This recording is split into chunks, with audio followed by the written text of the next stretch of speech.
Good day, I'm Stephen McHugh, and this is your JIS News for Thursday, September 1, 2022. Government will be moving to expand the size and types of plastic bags banned from use in Jamaica. Minister without portfolio in the Ministry of Economic Growth and Job Creation, Matthew Samuda, made the announcement on Tuesday during a virtual plastic forum. He says this has become necessary as more businesses try to circumvent the current regulations. We have seen persons who have gone right outside of the regulations on plastic bags. So they've gone a little thicker or a little larger, trying to use plastic instead of paper-based and recyclable alternatives or reusable alternatives. That means we're going to have to move the goalpost. And that move will come this year. On January 1, 2019, a ban was placed on specific categories of single-use plastics. As it regards plastic bags, it prohibits the importation, manufacture, and use of bags 24 by 24 inches in dimension and 1.2 mil or less in thickness. Minister Samuda says government will be moving to increase the types as well as band size, both in terms of dimensions and thickness. So for all of those who may be online now listening to us and contemplating their next round of purchases, I would suggest strongly to you that you look at the recycling alternatives, because you will get stuck with goods. And the minimum order quantities for these sorts of things, you will have months of goods put down. And that increase in size is coming and coming fast. He says government will also look at expanding the ban to include plastic lunch containers, so these too can be removed from the waste stream. Minister Samuda says the necessary consultations will be done with the various private sector bodies to ensure there is enough notice so the policy change does not cause displacement in the market. Currently, there is a ban on the local manufacture, distribution, and use of expanded polystyrene foam products used in the food and beverage industry. The Jamaica Customs Agency, JCA, is strengthening its anti-corruption awareness to combat the practice across all levels of its operation. At a semi-virtual panel discussion on Wednesday, Senior Director of Legal Affairs, Hazel Edwards, said such actions must have legal consequences to achieve the desired results for Jamaica. If persons are engaged in acts of corruption, there must be effective and forceful prosecution. And prosecution without fear or favor. And it means that if persons at the top are engaged in those actions, then they should be prosecuted. According to Ms. Edwards, the JCA has been working with a number of agencies, such as the Tax Administration Jamaica, Financial Investigations Division, and the Integrity Commission. But she says there needs to be greater collaboration with regards to information sharing and analysis of data that will lead to apprehensions. The Public Procurement Commission, PPC, is now able to review and approve public procurement submissions from government ministries, departments, and agencies in less than 2 weeks.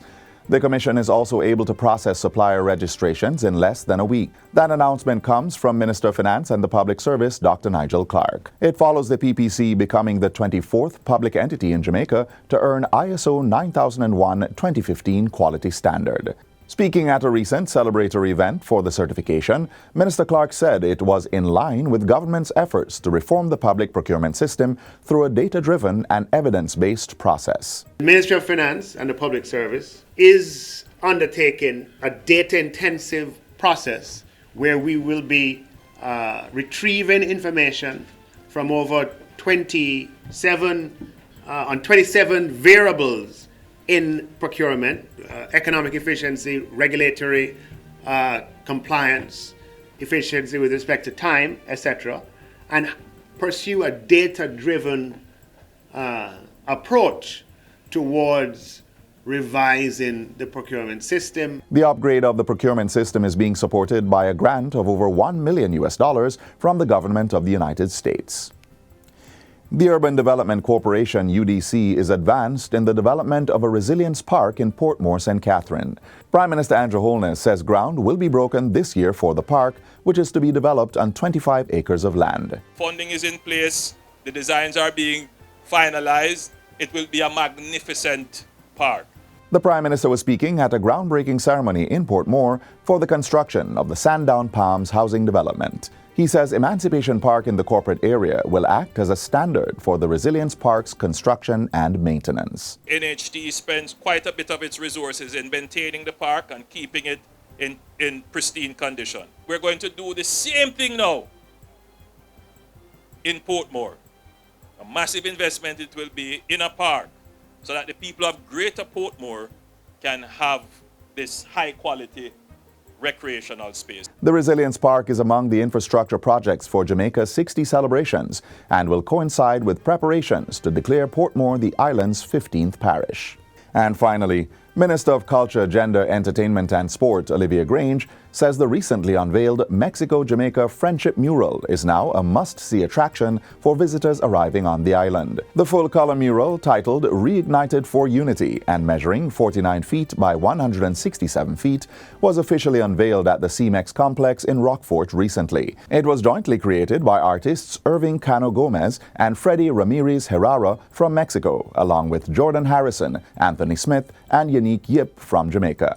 The creative work illustrates the strong cultural and artistic traditions of both Jamaica and Mexico and depicts a Jaguar man, a powerful representation of Mexican Aztec culture, presenting his heart to a beautiful singing Jamaican female, representative of the beauty and the spirit of our people and our Jamaican music.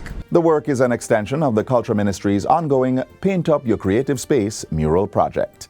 And that's it for JIS News Today. I'm Stephen McHugh. Thanks for watching.